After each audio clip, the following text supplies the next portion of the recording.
Welcome back and welcome to week 2 of the new year. I've been mentioning goals and planning for the last 4 or 5 weeks. I hope all of y'all are doing better with yours than I've been with mine. I wrote everything down and I have had the best of intentions. Like I have said though, sometimes life and business gets in our way, and that is perfectly fine. We have to stay fluid, kind of duck and dodge as needed. Last week, I spent a few days out in Nevada, and this week I needed to go out to Georgia to do some hiring and onboarding, kind of a last-minute kind of deal. The fun part is I was able to help out with some PIT classes for those new hires. Of course, you all know how much I like meeting new people and getting to do a little bit of training, so it's all been pretty good. And we'll probably be a little brief today as we're on the road and, all of that's going on. And I apologize if you hear a lot of construction in the background. They appear to be fixing a pipe or something here in the atrium of the hotel.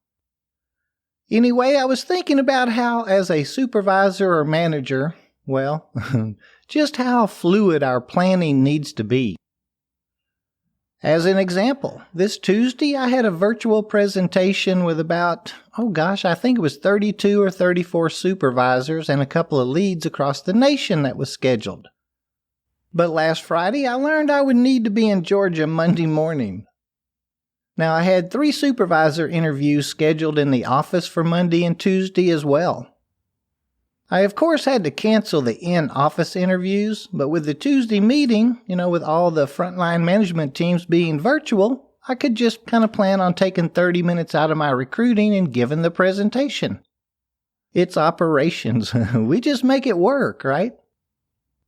So I had put together a few thoughts on planning for another project, a few affirmations or reflections that we could all use from time to time, and I wanted to hit some of those highlights with you here today. Oh, and all of these will be available, in their entirety on the website next week, or I'm going to try to get them up by next week if you'd like to download them too. So the first one states, I am productive because I commit to planning. There are times when our workload seems really overwhelming, but I avoid letting it get the better of me. Our tasks can be accomplished with ease when we stick to the allotted time for working on them. Working on multiple projects, simultaneously is really kind of exciting. I like having the variety, so I schedule the task in an interesting way to keep my days, from being long and they stay interesting. We can't always do that, though, due to deadlines and getting the doors open or getting the doors closed or working with our associates on things like training. Allotting set time slots is an efficient way to ensure we stay on top of our responsibilities, though. I do it whenever is possible or whenever I can. When I focus on achieving goals and keeping caught up on everything, it is easy to commit to a schedule. I feel kind of accomplished when I meet my deadlines and achieve all my targets. Having a day filled with achievements just makes it easy to look forward to the next day with some type of excitement. I avoid falling behind by setting realistic goals for myself each day. Like this week, I have set aside times for interviewing, a little bit of time for onboarding, and then the PIT training as well. I've enjoyed all 3 days so far. Although I really do enjoy working, going without the occasional break leads to disinterest in my assigned projects or what I have going on. I avoid burnout and stress by committing to my personal life with as much passion that I give to my work life. I myself have to change scenery about every 2 hours.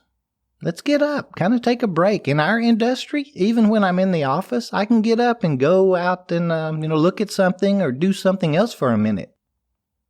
I really do try to make time for my family and friends too. I include this time in my planner, just as I do all of my work commitments.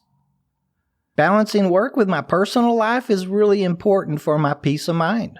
Take the podcast I'm doing right now, or all the information and thoughts that we have up on our website at warehousingoperationsasacareer.com. This week, what I am able to produce is a result of my commitment to a predefined schedule. I spend a little bit of time today planning for tomorrow, so I am able to feel successful and satisfied at the end of the day. Here's 3 self-reflection questions that I just posed to somebody last week. What tools do you need to plan your days with? It's really as simple as a $1 legal pad. How do unforeseen changes impact my ability to remain productive? Like my week this week, it had to be done. We just move what we have to and rearrange what we can to make it all work. It's operations, right? And then I was asked by the same individual, what time management techniques do you use to help you stay on schedule? Well, here we need to be realistic and remember to plan those short breaks. One of the most used tools is my smartphone. I set reminders throughout the day and use my Outlook and Google Calendars with alerts turned on to keep me moving from assignment to meetings and yes, even my scheduled breaks and lunches. I really do kind of like those thoughts. One other affirmation kind of reflection that I wanted to go over just real quick is called I free myself from fear by planning ahead. I don't generally have fears of the day because I have a plan for my day. A thorough plan is my antidote to worry and frustration. Knowing where I'm headed helps me travel there with confidence. Of course, like I'm always saying, things will change. Just kind of expect it. By knowing and accepting that it can happen, we're kind of planning on it anyway, right? So no fear. I myself find that I am calm when I know the direction in which my life is going. When I have a plan, I can enjoy peace because I know that I am prepared to face the day. I can enjoy that calm because I have thought about things in advance already. I myself take pleasure in thinking about the future with intense anticipation, yet I plan ahead to keep myself at an advantage over uncertainty too. Planning ahead helps me kind of cultivate great ideas that may not come to me if I'm in the wrong place mentally.